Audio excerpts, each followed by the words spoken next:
Surat Terata yang Menakjubkan Bab 7 Perumpamaan Kota Gaib Episode 1064 dengan judul Kebajikan Buddha adalah sangat besar. Membasahi 10 penjuru. Sebagaimana langit tak berbatas, Tatata telah ada semenjak kalpa sebanyak butiran debu dulu, tanpa awal dan tiada akhir. Kebajikan Buddha adalah sangat besar. Prinsip kebenarannya mampu mengoreksi kesalahan dengan kebajikan suci menyebarluaskan ke seluruh dunia, membasahi 10 penjuru dan sulit terbayangkan sehingga para makhluk memperoleh kedamaian dan kebahagiaan. Mencapai kebudaan demi satu tujuan utama, menjalin tali kasih yang langgeng dan mengembangkan cinta kasih universal. Langit tak berbatas, waktu sangat panjang. Sesungguhnya, hati kita adalah kosong. Sifat hakiki tatata dan langit tak berbatas dalam waktu yang sangat lama, kita telah ada di sini bersama secara paralel, tanpa awal dan tiada akhir. Bagaikan kalpa sebanyak butiran debu, sejak masa tanpa awal, yaitu dari masa lalu yang tanpa awal sebelumnya, tidak bisa mengatakan sejak kapan mulai titik awalnya dan juga tidak bisa mengatakan kapan titik akhirnya berakhir, selalu tiada berujung, tiada bertepi. Ibarat ruang alam semesta, tiada titik awal dan tidak dapat diukur. Kapan waktu dimulai, itu sama sekali tidak bisa dihitung. Oleh karena itu, kebajikan Sang Buddha ibarat waktu, ibarat langit. Kebajikan Sang Buddha sangat besar dan luas sekali. Meliputi seluruh alam semesta dan 4 lautan luas, ini adalah kebajikan Buddha. Manusia berada di alam semesta yang besar ini. Manusia adalah seperti ini. Kesalahan buatan manusia, penyimpangan dari segala macam perbuatan manusia, kebajikan Buddha adalah prinsip kebenaran. Dapat meliputi semua dan memperbaikinya. Yang salah harus lekas diperbaiki menjadi benar hanya dengan prinsip kebenaran Buddha yang dapat diterapkan secara setara ke seluruh wilayah, sangat luas dan dapat terhubung melalui prinsip kebenaran ini. Pada dasarnya adalah demikian. Prinsip kebenaran yang benar tidak membeda-bedakan orang juga ras. Selama itu adalah prinsip yang benar, ia juga dapat mengoreksi semua kesalahan di dunia. Dapat membuat orang kembali ke kebajikan, kembali ke etika dan moral. Ini adalah prinsip kebenaran yang tidak berubah di dunia. Ini adalah kebajikan Buddha. Kebajikan Buddha adalah prinsip kebenaran. Semua pemahaman prinsip kebenaran secara tuntas hanyalah bagi orang yang tercerahkan yang dapat menghayatinya. Maka menggunakan kebajikan Buddha untuk mewakili seluruh prinsip kebenaran. Jika setiap orang dapat memahami prinsip kebenaran, bagaikan Sang Buddha, demi setiap orang dapat memahami prinsip kebenaran, beliau melatih diri untuk waktu yang lama, selama kalpa tanpa awal, tiada batas, datang berkali-kali untuk membimbing semua makhluk secara luas, semua demi menyebarkan prinsip kebenaran secara luas. Setiap orang memiliki kesempatan berinteraksi dengan prinsip kebenaran. Oleh itu, demi satu tujuan utama datang ke dunia. Datang ke dunia untuk memutar roda dharma. Membabarkan prinsip kebenaran mencakup semua di dunia yang sangat luas. Setiap orang dapat merasakannya. Ini sangatlah penting. Maka kebajikan suci menyebar luas ke seluruh dunia, membasahi seluruh penjuru dan sulit terbayangkan. Sangat sulit dibayangkan, prinsip kebenaran dapat diterapkan di seluruh dunia dan tidak berubah selamanya. Selain itu, prinsip kebenaran itu abadi. Sepanjang zaman juga tidak akan berubah. Ini adalah prinsip kebenaran. Sulit dibayangkan. Maka, sehingga para makhluk memperoleh kedamaian dan kebahagiaan, semua demi para makhluk yang jumlahnya tidak terhingga untuk menerima prinsip kebenaran dan mendapatkan kedamaian dan kebahagiaan. Oleh karena itu, inilah tujuan utama dari para Buddha mencapai kebudaan. Tali kasih yang langgeng dan cinta kasih universal berharap kita setiap orang menjadi makhluk tercerahkan, menyebarkan jalinan tali kasih yang langgeng ke seluruh dunia, Memperluas cinta kasih universal di dalam kehidupan manusia, inilah tujuan utama dari para Buddha datang ke dunia ini. Juga mengetahui bahwa penderitaan di dunia ini sangat banyak. Tapi dalam satu niat pikiran, 3.000 dunia dan sebersit niat pikiran dihubungkan oleh hati. 3.000 dunia, alam nafsu atau kamadatu, alam berwujud atau rupa datu, alam tidak berwujud atau arupa datu. Diikat dengan cara ini oleh satu niat pikiran, terikat secara konstan tanpa henti. Hanya dalam sebersit pikiran kita sering mengatakan, hanya sebersit pikiran murni, maka akan memurnikan seluruh negeri. Semua orang melenyapkan kerisauan, ketidaktahuan. Jika pikiran orang murni, maka negeri juga akan murni. Maka sering mengatakan, sebersit pikiran dapat menggerakkan 3.000 dunia. Dapat menciptakan dunia yang berbeda dari dunia baik dan dunia jahat. Sebersit pikiran jahat dapat berubah menjadi dunia jahat. Sebersit pikiran baik itu adalah tanah suci yang baik. Lihatlah peperangan di dunia. Ketika berperang, peperangan dimulai, rakyat menderita bencana akibat peperangan. Lihatlah pada dunia internasional saat ini. Berapa banyak orang yang lari dari bencana atau kesulitan menjadi pengungsi, ini adalah akibat dari sebersit pikiran jahat. Jadi mempengaruhi terjadinya masalah semua orang di dunia. Karena hati orang di negara ini tidak seimbang, mempengaruhi adanya kegelapan batin. Menyebabkan peperangan, perang saudara, perang antar negara. Ini menyebabkan begitu banyak arus pengungsi. Berapa banyak dunia internasional karena masalah pengungsi telah memeras otak mereka atas masalah ini. Tetapi para pengungsi telah mengalami banyak penderitaan. Dan ada juga banyak negara yang harus bagaimana untuk membantu para pengungsi ini. Kita adalah termasuk salah satunya. Insan Seci sudah sampai di Turki, sudah mulai hari ketiga. Hari pertama melakukan persiapan, hari kedua mulai sudah membagikan selama 2 hari. 2 hari ini merupakan siklus cinta kasih, berderma, menyayangi, dan melindungi. Kemudian memiliki siklus cinta kasih lagi, para pengungsi menerima cinta kasih yang melimpah, sangat hangat. Tetapi pada saat membuat daftar data, sudah tentu ada yang ketinggalan di dalam daftar data, tetapi ketika mulai membagikan, beberapa orang yang tidak ada di dalam daftar pengungsi juga datang melihat apakah mereka bisa mendapatkan barang-barang kebutuhan yang mereka butuhkan dalam hidup mereka. Pada saat ini tergantung pada sekelompok bodhisattva ini berkumpul bersama. Gunakan belas kasih dan kebijaksanaan mereka. Belas kasih, tidak tega, sama-sama pengungsi tetapi tidak mendapatkan barang-barang kebutuhan. Perasaan seperti ini. Perasaan ini di hati para relawan, ini adalah belas kasih bodhisattva. Tidak tega, tetapi barang-barang kebutuhan hanya sebanyak ini. Oleh karena itu, mereka harus mengembangkan kebijaksanaan di tengah kumpulan orang banyak itu. Seorang profesor cuma ada di tengah kumpulan orang banyak ini. Mulai menggunakan bahasa mereka untuk menghimbau. Dia berkata, kita semua yang mendapatkan barang-barang ini adalah datang jauh-jauh dari Taiwan. Mereka dengan susah payah khusus datang juga membawa barang-barang ini adalah untuk kebutuhan sehari-hari kita. Pendidikan anak cucu kita, sebuah cinta kasih dari mereka, berharap dapat menyelesaikannya dengan sempurna. Semua orang dapat mendapatkannya. Semua orang merasakan penderitaan yang sama. Mari kita pikirkan bagaimana cara semua orang mendapatkan bagian. Dia mulai menceritakan kisah kepada mereka. Cinta kasih adalah terakumulasi dari setetes demi setetes. Yayasan Buddha Seci di Taiwan juga menggunakan celengan bambu dari 50 sen dikumpulkan juga menghimbau semua orang. Apakah setiap orang yang datang mengambil bantuan ini memahami kebenaran sejati ini? Mengumpul dari jumlah sedikit lama-kelamaan akan menjadi banyak. Sesuatu yang sedikit sehingga tidak akan mempengaruhi semua orang. Dan ketika ada berkah bisa dinikmati secara bersama-sama. Lihat, apakah kalian juga bisa memberikan sesuatu kembali untuk membantu sesama pengungsi agar mereka dapat mendapatkan bantuan juga. Jika ada orang yang dapat melakukannya, mohon mengangkat tangan.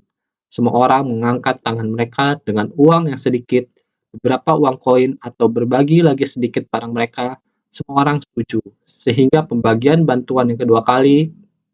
Melihat mereka demikian memasukkan koin, mereka demikian menyumbangkan sejumlah uang kecil mereka, juga telah memberikan bantuan berupa benda materi kepada mereka. Ada beberapa jenis makanan, mereka adalah demikian. Dari barang yang telah mereka terima, mereka mengambil beberapa dari kantong mereka untuk diberikan kembali. Sedikit demi sedikit dikumpulkan, ternyata ada tumpukan barang yang dikumpulkan, kemudian dapat didistribusikan kembali. Semua orang segera memilah kembali barang-barang ini dan dibungkus kembali, dan membagikan kepada orang yang tidak ada di dalam daftar. Mereka selain menerima benda materi, juga mendapatkan kartu tunai.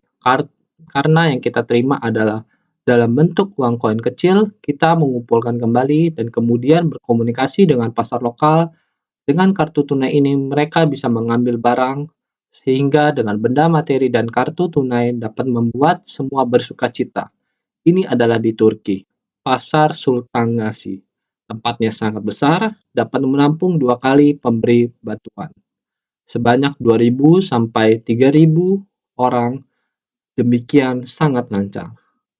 Apalagi pasar ini sangat besar, karena kita pinjam tempat ini dari mereka, sehingga relawan seci harus membersihkan terlebih dahulu, memindahkan rak dan meja agar dapat dibersihkan. Saat membersihkan juga ada pengungsi yang ingin ikut berpartisipasi. Orang setempat juga ikut. Waktu itu sudah tidak membedakan lagi siapa yang membantu siapa, juga tidak membedakan siapa keluar tenaga dan siapa keluar uang. Semua orang bergotong royong membersihkan tempat yang besar ini. Setelah bersih-bersih barang yang telah disortir sehari sebelumnya, meluangkan waktu untuk menata meja di sana, menata barang satu persatu sesuai anggota keluarga mereka. Demikianlah ditata setumpuk demi setumpuk. Disusun dengan sangat baik. Orang setempat ikut berpartisipasi membantu. Juga termasuk anak yang telah pulang dari sekolah, mereka juga membantu. Bahkan ada satu anak perempuan kecil yang sangat lucu. Saat ditanya, "Kamu bersekolah? Bagaimana bisa datang membantu di waktu les?" Dia menjawab, "Mengeluarkan sedikit tenaga akan dapat membantu anak-anak di Suriah." Dengan menarik napas panjang, dia berkata, "Jika negara kami sedang berperang dengan terjadi peperangan, anak-anak Suriah juga akan datang menolong kita." Tetapi setelah mengatakan, segera menambahkan dengan berkata, "Kita tidak berharap adanya peperangan." Inilah kebijaksanaan seorang anak kecil. Dia sendiri merasakan adanya siklus cinta kasih. Saya sekarang membantu orang lain. Jika suatu hari kami mengalami bencana, mereka juga akan membantu kami. Tetapi kami tidak berharap terjadinya peperangan. Ini boleh di tempat tersebut. Tindakan cinta kasih yang dapat menarik orang dewasa adalah orang yang ingin membantu orang lain, ataupun orang yang akan dibantu, juga bersedia mengeluarkan tenaga bersama-sama, membersihkan seluruh tempat tersebut dengan cepat, dan mengatur segalanya pada saat yang bersamaan. Karena pintu otomatis 4 sisi pasar rusak, maka ada orang setempat yang mengatakan, ada 2 orang berkata, "Kalian tenang, pergi istirahat. Kami berdua yang akan menjaga barang-barang ini." Jadi mereka menyusun alas lantai di sana dengan baring dan tidur begitu saja di lantai. Semalaman badan digigit oleh nyamuk sampai bintik-bintik merah, tetapi tetap bersukacita. Sudah pagi, tugas sudah selesai dan sudah aman. Semua orang mulai datang untuk membagikan bantuan. Melihat mereka ini terus berdatangan, terutama para pengungsi yang ingin mengambil barang bantuan juga sudah masuk. Jadi seperti yang baru saja dikatakan, karena orang yang tidak ada dalam daftar juga datang, kejadian seperti ini memunculkan kebijaksanaan. Ketika akan berbicara dengan mereka, Anda sangat hormat dan tenang. Seruan dengan hormat dan tenang semacam ini, maka membuat semua orang bersedia bersumbangsi sedikit. Sumbangsi sedikit ini dihimpun juga bisa menjadi seperti gunung. Barang ini kemudian dapat dibagikan lagi. Mereka yang tidak mendapatkan bantuan juga menjadi sama seperti orang lain, mendapatkan apa yang mereka butuhkan. Kalian lihatlah, bukankah ini kebenaran sejati? Kemanapun kamu pergi di dunia ini, semuanya adalah sama. Cinta kasih itu memiliki potensi terbenam yang sangat besar, terakumulasi sedikit demi sedikit menjadi kekuatan besar. Untuk membantu orang, total ada 16 item. Coba pikirkan, demikian banyak barang bantuan, ada 16 item. Pikirkan bagaimana mereka membagikan ini. Berapa banyak waktu yang dibutuhkan. Jadi, ada kekuatan begitu banyak orang yang bergabung, banyak hal yang menyentuh di saat pembagian bantuan ini. Ada sukacita dan ada belas kasih. Belas kasih timbul melihat rombongan pengungsi ini sekejap menjadi begitu sengsara. Dalam jangka waktu yang panjang, tiada lagi tempat yang disebut rumah. Kapan mereka bisa pulang dan melanjutkan kehidupan yang stabil? Melihat mereka yang tidak bisa sesuai keinginan mereka, akan merasa mengasihani mereka bagai terhadap diri sendiri.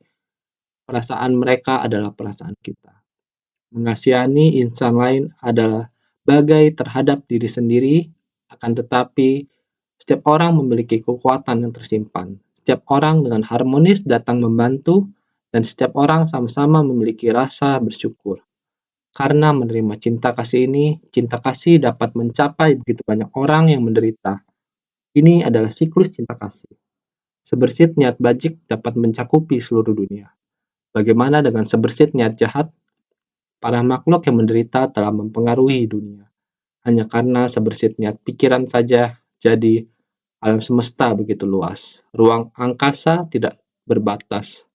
Benar-benar, tata yang juga bisa menyebar ke seluruh tempat yang tak bertepi, kita merasa tersentuh melihatnya. Mari kita lihat naskah sutra sebelumnya. Dua Buddha di penjuru barat daya, satu bernama Indra Dwaja dan satu lagi bernama Brahma Daja. Dua Buddha di penjuru barat, satu bernama Amitayus dan satu lagi bernama Sarvaloka Datu Padravo de Vega Pratyutirna. Lihatlah, ketika Buddha mencapai kebudaan, mereka mencapai usia tak terhingga. Berkat tak terhingga dan kebijaksanaan tak terhingga, Buddha mencapai kebudaan demi menyelamatkan semua makhluk. Tentu saja Buddha harus memiliki kebajikan mengagumkan, memiliki batin yang murni dan tak ternoda. Setiap Buddha masing-masing memiliki gelar kebajikan.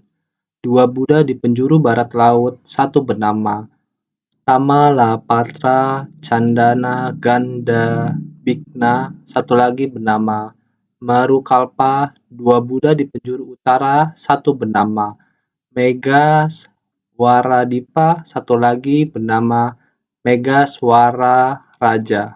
Sutra Teratai Bab 7, Bab Perumpamaan Kota Gaib. Kebajikan Buddha, kewangian dari kebajikan Buddha sangatlah wangi, yang dapat menutupi seluruh dunia. Yang setinggi Gunung Semeru, ada dua Buddha di barat laut, ada pula dua Buddha di penjuru utara.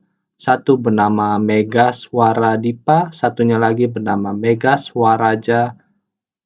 Awan dapat memenuhi seluruh langit dan menjadi luas tak bertepi. Ini adalah kebajikan Buddha. Naskah sutra berikutnya lanjut mengatakan, Buddha di penjuru timur laut bernama Sarwa Loka Baya Cambita Tafidam Sanakara. Ke-16 adalah aku. Buddha Sakyamuni di dunia saha mencapai Anuttara Samyak Sambodhi. Buddha Sakyamuni berada di penjuru timur laut, yakni salah satu dari dua Buddha yang berada di penjuru timur laut. Satunya lagi adalah Sarwa Loka Baya Cambita Pavidam Sanaskara. Ke-16 adalah aku. Buddha Sakyamuni di dunia saha mencapai Anuttara Samyak Sambodhi. Sebenarnya 16 pangeran ini di 8 penjuru angin masing-masing berada di tempat berbeda mencapai kebudaan. Sebenarnya berbagi arah yang sama juga berbagi kebajikan Buddha. Setiap Buddha memiliki semua kebajikan Buddha yang sempurna. Bahkan di dunia saha, Buddha Sakyamuni juga demikian. Memiliki kebajikan Buddha seperti Buddha lainnya. Setiap orang berbagi arah yang sama dan kebajikan yang sama. Walaupun kita mengatakan 8 penjuru angin, sebenarnya 16 pangeran, saya ingin tahu apakah benar-benar di 8 penjuru angin masing-masing penjuru memiliki 2 Buddha. Sebenarnya, kita sering mengatakan seorang Buddha muncul di dunia sungguh tidak mudah. Harus melewati waktu yang sangat lama. Namun, jika kita menganalisa berdasarkan prinsip kebenaran, percayalah bahwa setiap orang sama dengan Buddha. sama-sama memiliki 7 faktor pencerahan dan jalan mulia beruas 8. Semua orang memiliki pengetahuan benar, pandangan benar, pemahaman benar. Setiap orang memilikinya. Jika kita menggunakan pengetahuan dan pandangan benar, 7 faktor pencerahan, maka semua orang akan bersungguh hati dan rajin. Sering dikatakan Buddha memiliki 16 tubuh emas, 8 horizontal, 8 vertikal. Bukankah ini 16? Ini semua telah sempurna. Dengan kumpulan kebajikan yang dimiliki semua Buddha, setiap kebajikan Buddha dan penjuru dari setiap Buddha seharusnya sama. Jadi Buddha di penjuru timur laut, seorang yaitu bernama Sarwalokabaya Cambita Sanakara.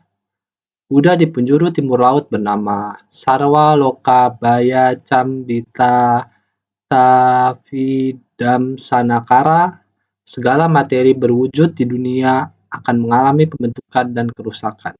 Para makhluk dikarenakan melekat pada tubuh jasmani, batin senantiasa memunculkan perasaan takut. Buddha demi mengajar dan membimbing para makhluk agar mereka dapat menghapus kerisauan dan delusi, menghancurkan sarang kegelapan batin, dan memungkinkan mereka terbebas dari segala ketakutan. Makanya bernama Sarwalokabaya Cambita Sanakara, atau penghancur segala ketakutan di dunia. Bukankah kita sering mengatakan 3 aspek dan 4 fase? 3 aspek dan 4 fase yaitu mencakup, terbentuk, bertahan, rusak, dan musnah. 4 fase ini, segala sesuatu material di dunia yang memiliki terbentuk, begitu material terbentuk digunakan semua orang, perlahan-lahan mulai rusak. Pelan-pelan rusak, kemudian musnah. Dimusnahkan, kemudian hilang. Begitu juga manusia. Kelahiran, penuaan, sakit, dan kematian dilahirkan suatu saat akan menghilang dari dunia. Pada akhirnya, semua kembali ke pikiran kita. Pikiran kita mengalami muncul, berlangsung, berubah, dan lenyap. Inilah 3 aspek dan 4 fase. Kita harus memahami bahwa dunia demikian adanya. Tidak terlepas prinsip kebenaran ini semua adalah penderitaan di dunia.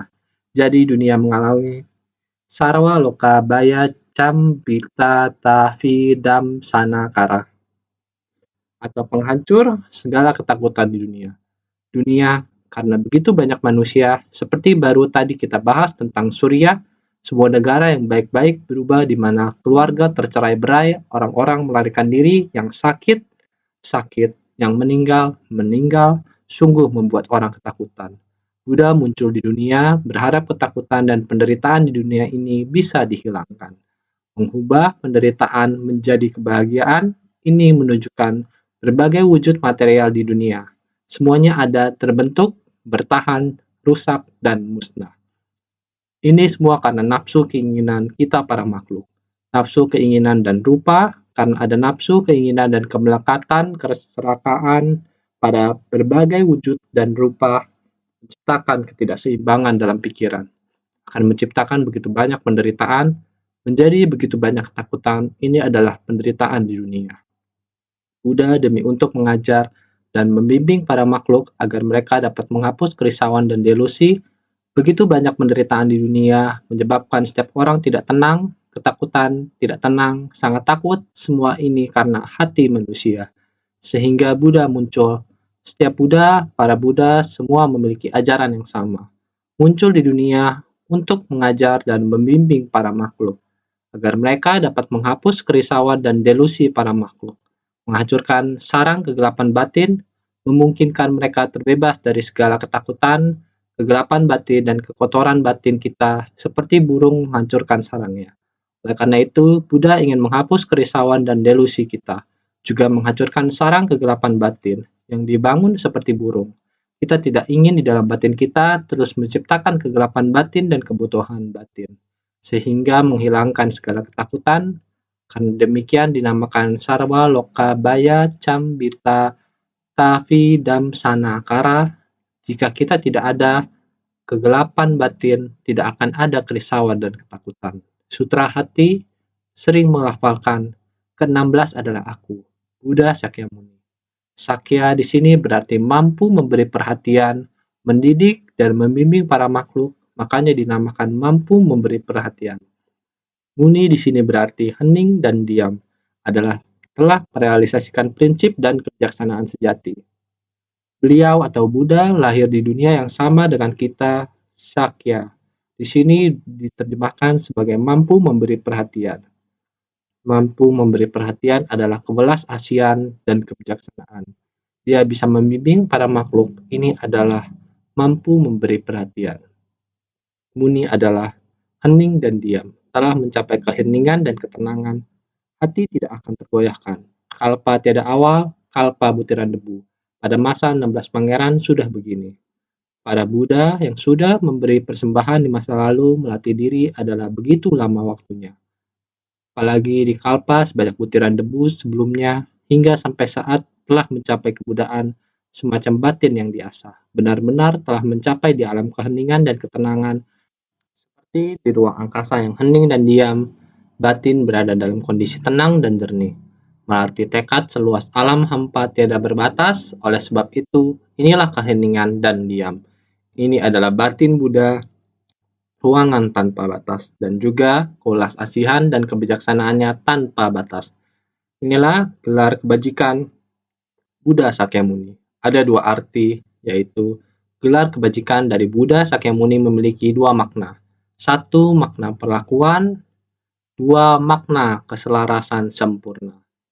Makna perlakuan ialah mampu, yang berarti dengan ajaran sementara dan metode terampil secara bijaksana menyesuaikan dengan kapasitas. Memberi perhatian ialah dengan kebajikan tertinggi dan budi luhur, memberi pada semuanya secara merata, artinya memberi manfaat pada semuanya dengan maha belas kasih. Hening adalah jernih dan tak tergoyahkan. Seketika meredakan segala kondisi. Diam adalah tak acuh dan tiada kata-kata. Selamanya bebas dari pembicaraan tanpa guna, artinya memahami prinsip kebenaran dengan kebijaksanaan tertinggi. Mampu adalah dengan ajaran sementara dan metode terampil, secara bijaksana memberi pengajaran sesuai kapasitas. Ini adalah mampu. Mampu adalah menggunakan kebijaksanaannya, menyesuaikan dengan kapasitas para makhluk dan merancang ajaran metode terampil, secara bijaksana memberi pengajaran sesuai kapasitas. Ini adalah mampu. Tidak ada yang tidak mampu. Kebijaksanaan Buddha memberi perhatian adalah dengan kebajikan tertinggi dan budi luhur, yaitu maha kewelas asihan. Dengan kebajikan tertinggi dan budi luhur, memberi pada semuanya secara merata. Ibarat seperti perumpamaan tanaman obat, di mana semua daratan dibasahi oleh air hujan, prinsip yang sama artinya memberi manfaat pada semuanya dengan maha belas kasih. Hening adalah jernih dan tak tergoyahkan, yaitu seketika meredakan segala kondisi telah dilepaskan. Buddha Sakyamuni atau Pangeran Siddhartha pergi bertapa dengan penampilan sekarang ini, melepaskan negara, rakyat, ketenaran, kedudukan, keluarga, kerabat. Semuanya telah dilepaskan, berpisah dengan yang dicintai, demi para makhluk di dunia ini, sehingga ketenaran ataupun yang lainnya sama sekali tidak mempengaruhi batinnya.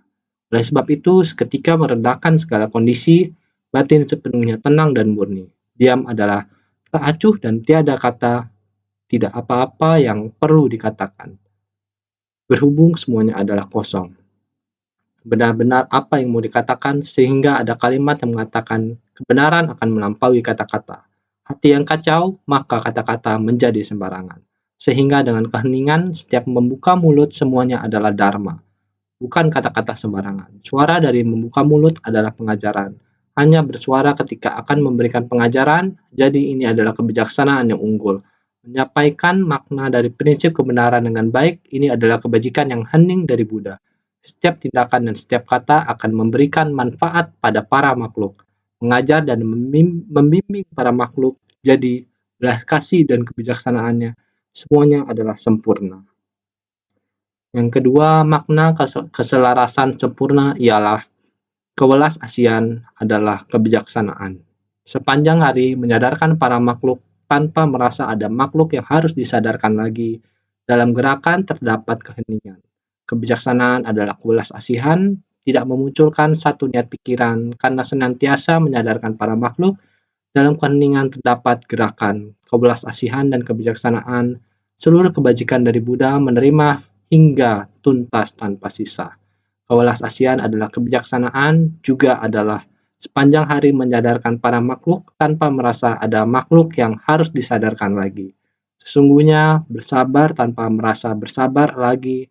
Prinsip yang sama, jika keterampilan kita sudah dilatih dengan sangat baik, tidak pernah marah lagi. Mana ada lagi perlu kesabaran, tidak ada lagi. Sumbangsi kita sudah mencapai tujuan. Bersumbangsi tanpa pamrih, mana ada lagi yang disebut bersumbangsi. Prinsip yang sama, setiap hari memberikan pengajaran kepada para makhluk, setiap hari membimbing dan menyadarkan para makhluk. Tidak ada lagi para makhluk yang perlu disadarkan lagi, karena setiap makhluk hidup memiliki sifat hakiki kebudaan. Setiap orang dapat menjadi Buddha, oleh karena itu, sepanjang hari menyadarkan para makhluk tanpa merasa ada makhluk yang harus disadarkan lagi. Karena setiap orang memiliki sifat hakiki kebudaan, bagian dari tujuan bersumbangsi ini tidak ada hal yang memunculkan gerakan. Oleh karena itu, dalam gerakan terdapat keheningan, pada dasarnya adalah demikian. Tidak memunculkan gerakan, oleh karena itu, sepanjang hari menyadarkan para makhluk tanpa merasa ada makhluk yang harus disadarkan lagi. Jadi, dalam gerakan terdapat keheningan. Ini adalah hal yang wajar. Menyelamatkan para makhluk sudah demikian semestinya. Oleh karena itu, kebijaksanaan adalah welas asihan. Kewelas asihan adalah kebijaksanaan, kebijaksanaan adalah kewelas asihan. Ini adalah keselarasan yang sempurna. Tidak memunculkan satu niat pikiran karena senantiasa menyadarkan para makhluk. Niat pikiran tidak perlu dikatakan secara khusus. Saya perlu mempersiapkan mental. Saya harus bagaimana supaya dapat membesarkan hati, saya baru bisa menyadarkan para makhluk. Biarkan saya mempersiapkannya. Tidak bisakah Anda mengubahnya sedikit seperti ini? Baiklah, berikan saya waktu. Mengapa Anda tidak ingin mengikuti pelatihan relawan? Sekelompok orang di samping berkata.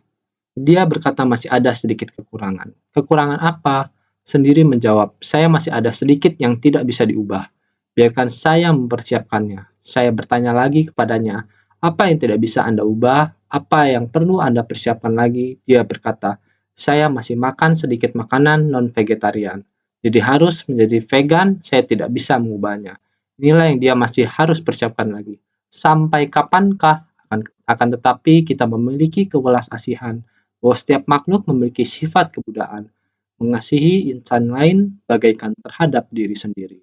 Semua makhluk memiliki kehidupan, mengasihani insan lain bagaikan terhadap diri sendiri. Ketika orang terluka, kita merasakan sakitnya. Semua hewan memiliki kehidupan. Dengan demikian, apakah Anda tidak dapat mengasihani insan lain bagaikan terhadap diri sendiri? Untuk mengembangkan sebersit kebijaksanaan ini, jika bisa demikian, kebijaksanaan adalah kewelas asihan, senantiasa menyadarkan para makhluk. Ini adalah dalam gerakan terdapat keheningan. Menjadi hal yang semestinya. Ketika kita bervegetarian, itu pun menjadi hal yang sewajarnya.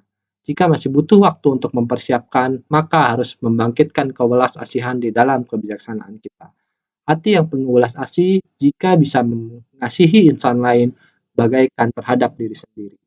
Dengan sendirinya niat pikiran ini senantiasa untuk menyadarkan para makhluk dan tidak akan membahayakan kehidupan para makhluk dan juga akan menyadarkan para makhluk. Bervegetarian adalah sesuatu yang alami dari bawaan. Bahan pangan biji-bijian adalah untuk menopang kehidupan kita. Jika kita membunuh untuk memuaskan nafsu makan kita, ini bukanlah sesuatu yang alami. Jika ingin alami, maka harus menggunakan kebijaksanaan untuk mengembangkan kewelas asihan. Demikian, tidak memunculkan satu niat pikiran karena senantiasa menyadarkan para makhluk. Ini sangatlah alami. Kewelas asihan dan kebijaksanaan adalah sifat hakiki kebudaan yang sangat alami. Sifat kebudaan adalah kebijaksanaan. Jika kewelas asihan dan kebijaksanaan saling bertautan, maka menyadarkan para makhluk adalah hal yang semestinya.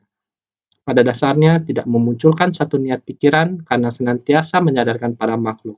Kita tidak akan butuh waktu untuk mempersiapkan. Tidak akan ada pikiran yang bergejolak. Maka dengan sendirinya kita akan demikian melewati kehidupan kita. Dalam keheningan terdapat gerakan. Kita dalam keheningan harus membangkitkan kebijaksanaan ini. Jika ada perbedaan, kita harus jelas akan benar dan salah. Jika kita tahu mana hal yang tidak benar, kita harus segera merubahnya. Kembali pada hakiki kita yang murni, yakni kebijaksanaan adalah kewelas asihan, tidak memunculkan satu niat pikiran karena senantiasa menyadarkan para makhluk. Demikian adalah sangat hening. Akan tetapi jika masih saja harus mempersiapkan, maka haruslah membangkitkan kebijaksanaan.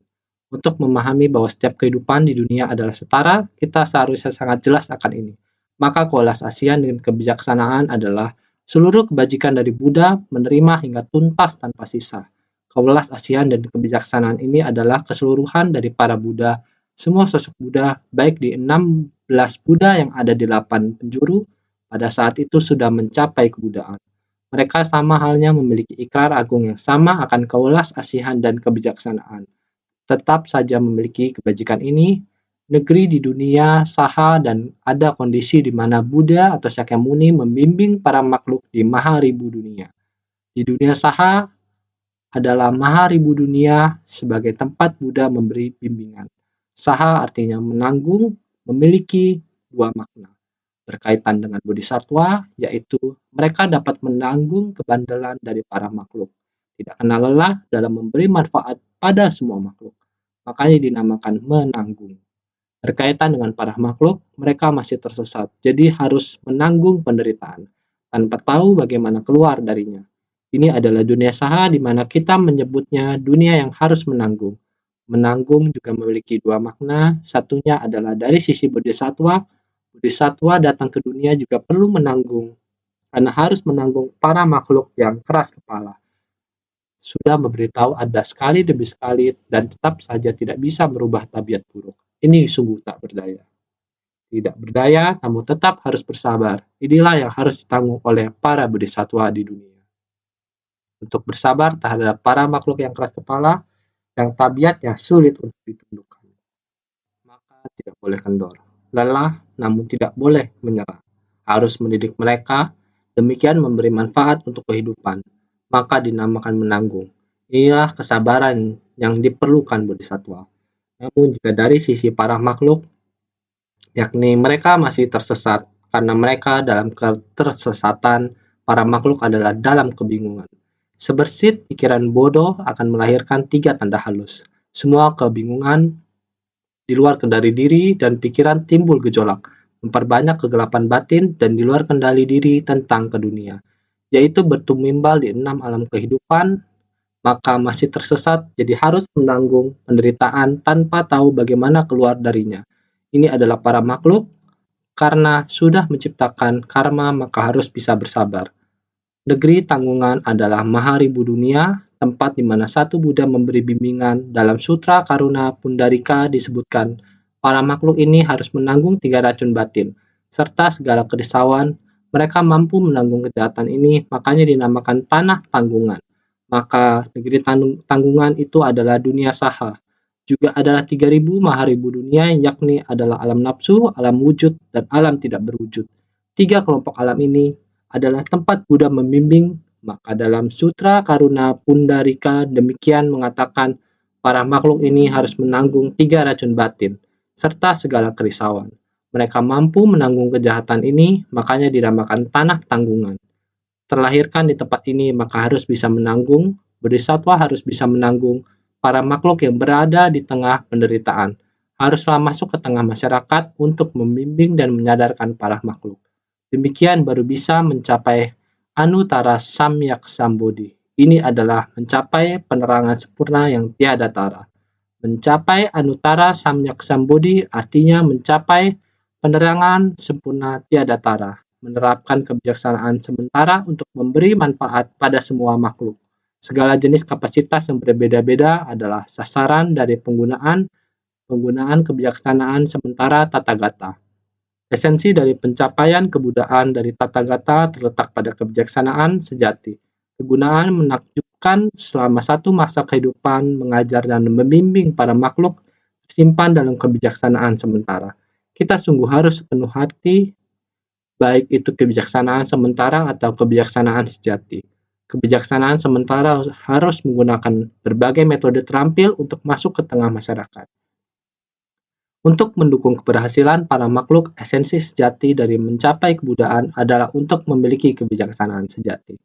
Kegunaan menakjubkan dari satu masa beliau dalam memberikan pengajaran adalah berada pada kebijaksanaan sementara, memberikan kebijaksanaan sementara untuk mengarahkan pada kebijaksanaan sejati. yakni kembali pada sifat hakiki Tathagata. Maka dalam mempelajari ajaran Buddha, sungguh harus bisa bersabar dalam waktu yang lama. Sebagaimana langit tak berbatas, Tathata telah ada semenjak kalpa, sebanyak butiran debu dulu, tanpa awal dan tiada akhir. Kita membutuhkan waktu yang sangat lama dari kebajikan Buddha satu persatu dihimpun, demikian bisa bersumbangsi secara luas di dunia. Inilah kita harus belajar dari Buddha. Kita harus senantiasa lebih bersungguh hati.